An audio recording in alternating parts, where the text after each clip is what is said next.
Pertanyaan mampukah Gubernur DKI Jakarta menangani COVID-19 sempat mengemuka lewat seorang anggota DPRD DKI Jakarta. Bisa jadi pertanyaan ini juga muncul di benak sejumlah warga DKI. Zona merah corona di tingkat RW di Jakarta juga dilaporkan meningkat. Pasien COVID-19 yang dimakamkan setiap hari bahkan mencapai 100 orang per harinya kini. Pihak rumah sakit mulai berteriak juga akibat pasien yang terus bertambah. Ya, mungkinkah pemerintah DKI Jakarta melakukan vaksinasi mandiri pemirsa tanpa harus menunggu jadwal dari pemerintah pusat? Hal ini demi meredam penyebaran virus corona di DKI Jakarta. Kami akan tanyakan langsung kepada Gubernur DKI Jakarta yang saat ini sudah bergabung bersama kami. Ada Bapak Anies Baswedan. Selamat sore, Pak.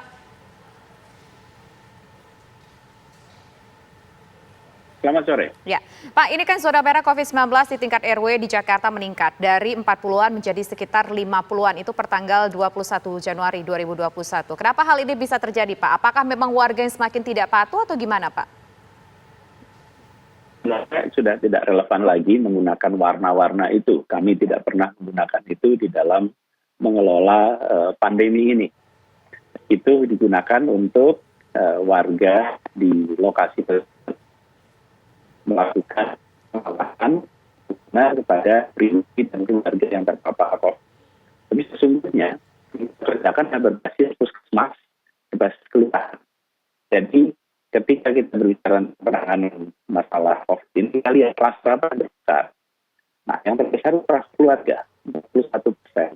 Ternyata ada di dalam keluarga dan dalam dalam keluarga.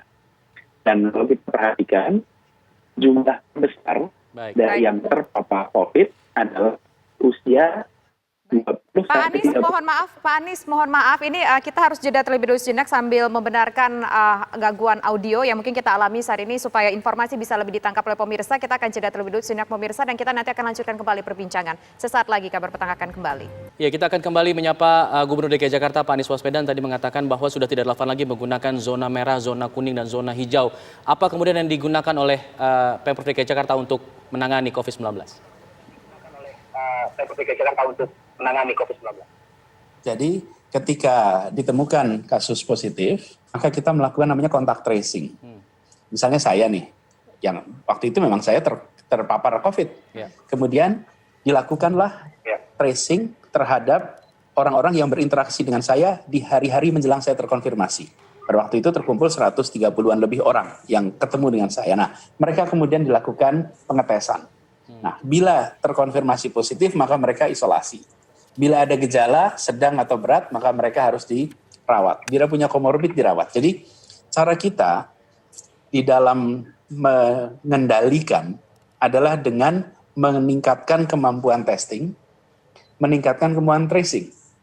Jadi di Jakarta ini, kita memiliki kapasitas testing, kapasitasnya itu sampai lebih dari 230.000 per minggu. Nah, WHO mengharuskan 1.000 per sejuta penduduk. Jadi kalau Jakarta, maka kita harus melakukan sebanyak 10.000 testing. Nah, Jakarta kapasitasnya 230.000 lebih. Testing yang kita lakukan pekan ini saja itu 130.000. Artinya 13 kali lipat lebih tinggi daripada standar WHO. Maka kita bisa mencegah tingkat kematian yang tinggi. Karena begitu seseorang terdeteksi positif, langsung kita akan cepat mendapatkan orang-orang lain yang pernah berinteraksi dan langsung dipisahkan. Mana yang positif, mana yang tidak. Tracingnya juga begitu. Kita memiliki 301 puskesmas. Di 301 puskesmas itu ada lebih dari 1.500 tenaga tracing. Jadi kira-kira 3-5 tenaga per puskesmas. Apa yang mereka kerjakan? Ini contoh. Saya positif, kemudian dia akan menelpon kepada semua orang. Ini makanya petugasnya itu menelpon pada semua orang yang berinteraksi dengan saya. Dipanggil ke puskesmas, diminta untuk melakukan testing. Jadi tracer ini kita rekrut 1.500 orang khusus untuk melakukan tracing. Jadi dua ini, testing, tracing, itu dilakukan untuk mencegah pembesaran agar bisa lebih terkendali. Untuk mengendalikan tentu dilakukan tracing, testing begitu ya, tapi setelah sudah ada testing, sudah ada tracing, ini mungkin ada lagi masyarakat yang kena COVID-19. Kemarin saya sempat berbincang dengan dokter paru, Dr. Elina Burhan, mengatakan bahwa mereka tenaga medis sekarang sudah mengeluh sekali Pak Anies, rumah sakit itu udah kayak banyak yang overload, udah banyak over capacity. Nah, secara keseluruhan sendiri dari laporan terakhir yang Pak Anies dapat, seperti apa kapasitas rumah sakit sekarang untuk menampung pasien COVID-19? Karena katanya Jakarta ini menerima bukan hanya dari DKI Jakarta saja, tapi juga dari daerah-daerah penyangga DKI Jakarta, Pak. Pertama, kita meningkatkan kemampuan rumah sakit untuk menangani COVID. Jadi jumlah rumah sakitnya ditambah. Dulu di awal baru 8 rumah sakit. Kemudian tambah menjadi 20-an, 30-an, dan sekarang ada 101 rumah sakit yang menangani COVID. Lalu yang kedua, di dalam tiap rumah sakit, porsi kamar, tempat tidur untuk pasien COVID ditingkatkan. Jadi RSUD di Jakarta, itu ada 32 RSUD, kemudian 19 itu digunakan untuk menangani COVID, dan dari 19 ini, itu 63% dari tempat tidurnya dipakai untuk menangani COVID. Jadi yang kita lakukan, satu menambah rumah sakit, di dalam rumah sakit itu porsi untuk COVID ditambah. Sehingga warga yang mengalami keterpaparan perlu perawatan, tempatnya ada. Tapi yang kedua, tenaganya.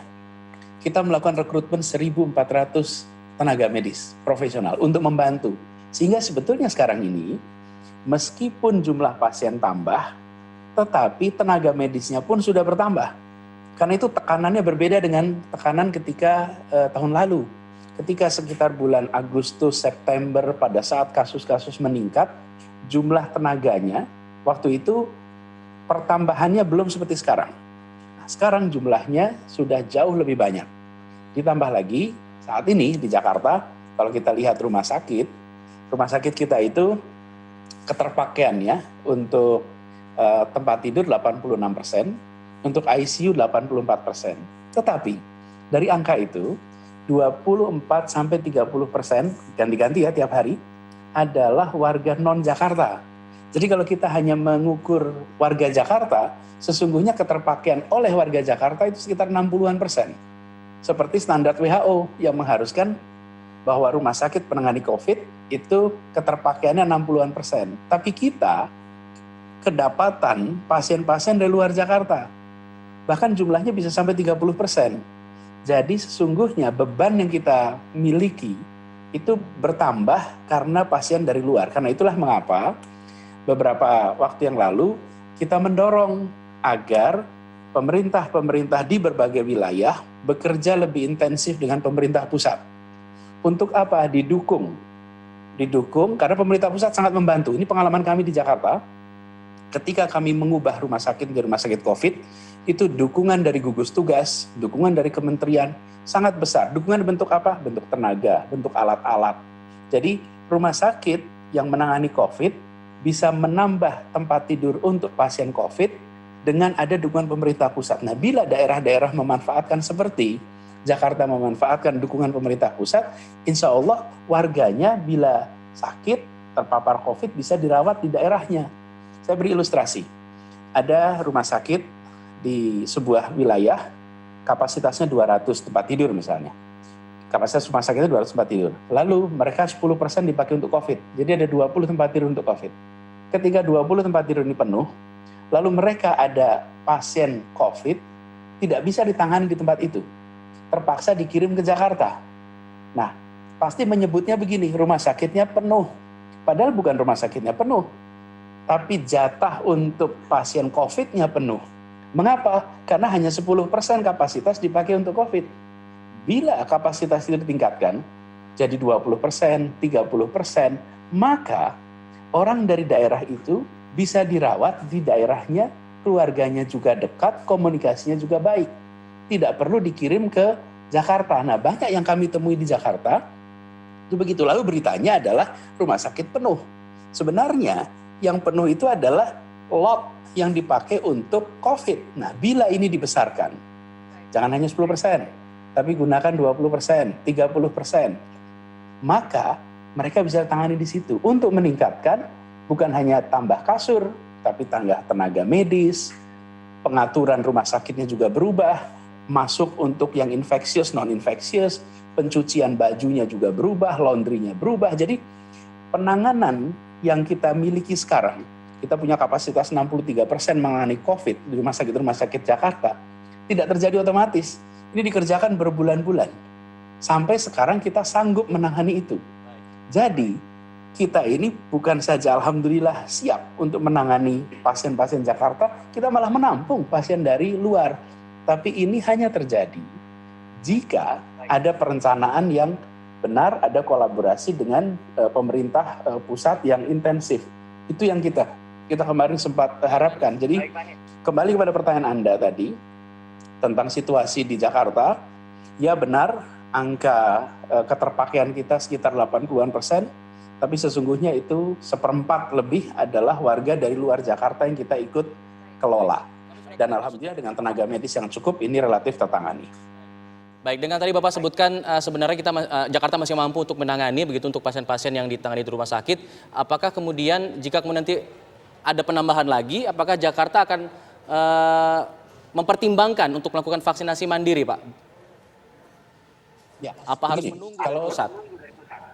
Kalau terkait vaksinasi, kita mengikuti kebijakan dari pemerintah pusat. Karena kebijakan vaksinasi ini sepenuhnya adalah kewenangan dari Kementerian Kesehatan, dan Pak Menteri Kesehatan sangat komunikatif. Pak Menteri Kesehatan informasi dengan kami itu setiap hari. Jadi komunikasi kita dengan Menteri Kesehatan sekarang ini sangat baik. Jadi begitu Kementerian Kesehatan memberikan aba-aba bahwa misalnya sebuah wilayah termasuk DKI itu diarahkan untuk melakukan kebijakan apapun, kita siap. Tapi bukan DKI yang melakukannya sendiri karena ini adalah kewenangan dari Kementerian Kesehatan dan pemerintah pusat. Tapi kita lakukan sesuai dengan arahan. Oke, tentunya Pemprov DKI Jakarta terus berkoordinasi, terus berbincang dengan pemerintah pusat, baik itu juga dengan Menteri Kesehatan. Tetapi pertanyaannya Pak, apakah mungkin sudah ada pembicaraan kepada pemerintah pusat supaya Jakarta ini mungkin didahulukan untuk menerima vaksinasi, masyarakatnya dijadikan prioritas untuk menerima vaksinasi? Atau mungkin juga ada perbincangan supaya perusahaan-perusahaan di Jakarta, karena mengingat begitu banyak ternyata ya klaster-klaster perkantoran begitu. Apakah mungkin juga nanti kantor-kantor ini sudah ada perbincangan supaya mereka bisa melakukan vaksinasi mandiri, diizinkan untuk melakukan hal tersebut, Pak Anies?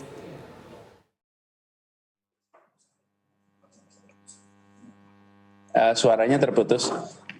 Begini, apakah mungkin sudah ada perbincangan antara pemerintah daerah dengan pemerintah pusat ini didorong supaya Jakarta satu? Baik. Seluruh rakyat Indonesia mengharapkan bisa mendapatkan vaksin. Dan tentu pemerintah pusat akan nantinya mengatur pembagian lintas antar wilayah dengan mempertimbangkan banyak faktor. Tapi kami di Jakarta, bagian kita adalah bersiap. Kami menyiapkan tenaga medisnya untuk melakukannya. Kemudian yang kedua, kami siapkan infrastruktur kerasnya.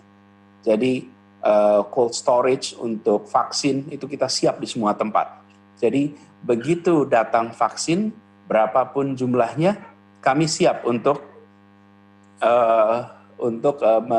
menggunakannya, untuk melaksanakannya. Jadi saya perlu garis bawahi dari sisi kami siap untuk menjalankan program vaksinasinya, tapi jumlahnya, kemudian polanya, itu adalah kebijakan dari Kementerian Kesehatan yang kita akan ikuti. Pak Anies, bisa mendengar suara kami Pak, karena tadi sempat terputus?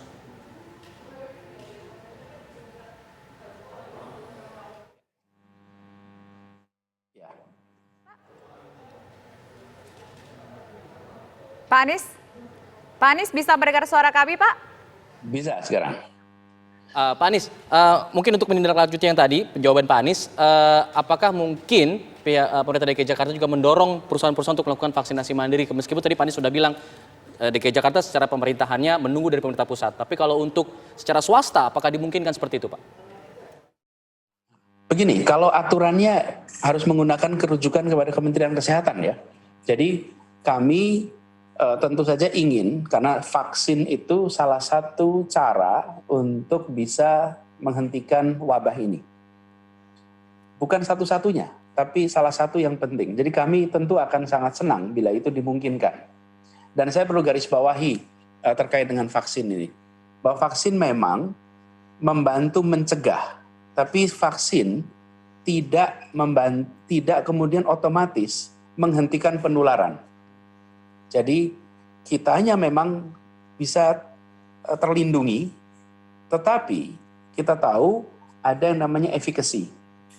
Jadi efficacy 65%, artinya ada 35% yang sudah divaksin, tapi belum tentu tumbuh antibodi yang diharapkan. Dan yang 35% ini, kalaupun terpapar, bisa terpapar, mungkin gejalanya ringan. Tapi yang 35% ini berpotensi menularkan. Karena itu saya ingin ingatkan pada semua, ya vaksin penting, tapi pakai masker, menjaga jarak, kemudian mencuci tangan, itu tetap penting. Karena dalam persoalan wabah ini, ada dua yang harus diperhitungkan. Jangan sampai tertular, tapi juga jangan sampai menularkan. Kita melindungi diri kita dengan ada vaksin sehingga gejalanya tidak berat, tapi sebetulnya virusnya ada di kita. Lalu kita tanpa sadar menularkan kepada yang lain. Jadi kami setuju dan berharap memang lebih banyak lagi yang divaksin di Jakarta, baik terprogram oleh pemerintah maupun mandiri, sambil saya mengingatkan pada semua bahwa tetap harus protokol kesehatan. Protokol kesehatan itu sangat penting, tapi begini Pak, satu masalah juga yang muncul ketika terjadi COVID-19 mewabah di dunia, termasuk juga di DKI Jakarta, adalah ketersediaan lahan makam. Informasinya benar ya Pak ya, bahwa setiap hari ada 100 jenazah yang dikuburkan, sekitar 100 jenazah yang dikuburkan. Dengan kondisi makam yang ada sekarang jumlahnya, apakah kira-kira akan mencukupi Pak ke depannya sampai mungkin kita semua bisa memiliki herd immunity Pak? Ya, jadi saya ingin garis bawahi soal pemakaman ini. Pertama tentang cara pelaporan. Saya ingin ingatkan pada kita semua, kami sejak awal di DKI selalu terbuka, selalu transparan apa adanya, tidak ada yang ditutup-tutupi. Termasuk mengenai kematian. Jadi kami di DKI dari mulai bulan April yang lalu, pelaporannya itu dua. Satu adalah meninggal yang dikonfirmasi COVID sesuai dengan peraturan Kementerian Kesehatan, tapi kami juga melaporkan jumlah pemakaman yang kita lakukan. Karena itu kenapa kok jadi pemakaman jadi perhatian, karena kami laporkan.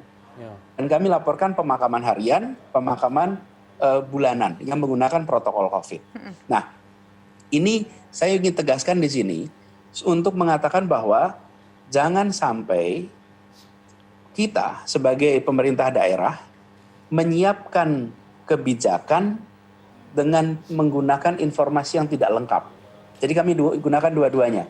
Kematian yang dikonfirmasi COVID dan kematian yang ditetapkan menggunakan prosedur COVID karena dokter secara klinis memutuskan ini terduga COVID.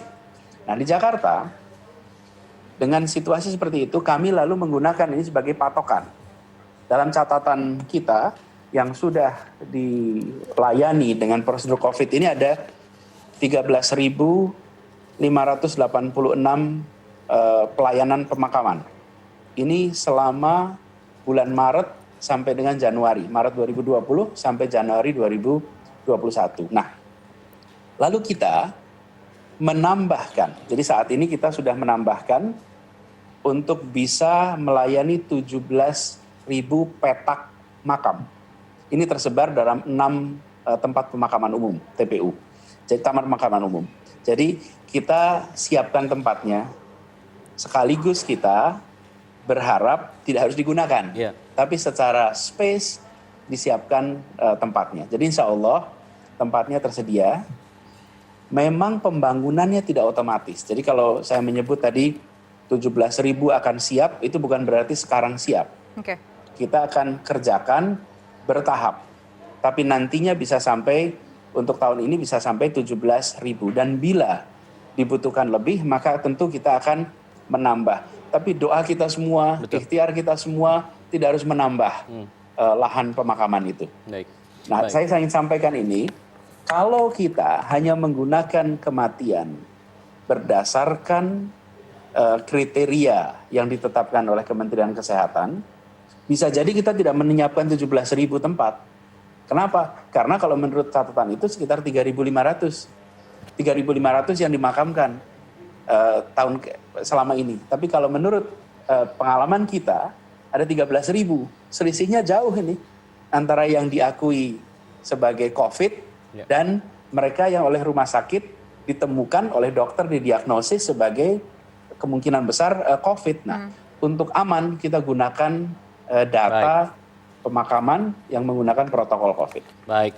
Tentunya kita harapkan itu tidak dipakai begitu ya, persiapan 17.000 petak makam tadi. Mudah-mudahan DKI Jakarta dan juga Indonesia bisa segera pulih dari COVID-19. Terima kasih Pak Anies Baswedan sudah bergabung bersama kami. Selamat sore. Assalamualaikum warahmatullahi wabarakatuh. Waalaikumsalam warahmatullahi wabarakatuh.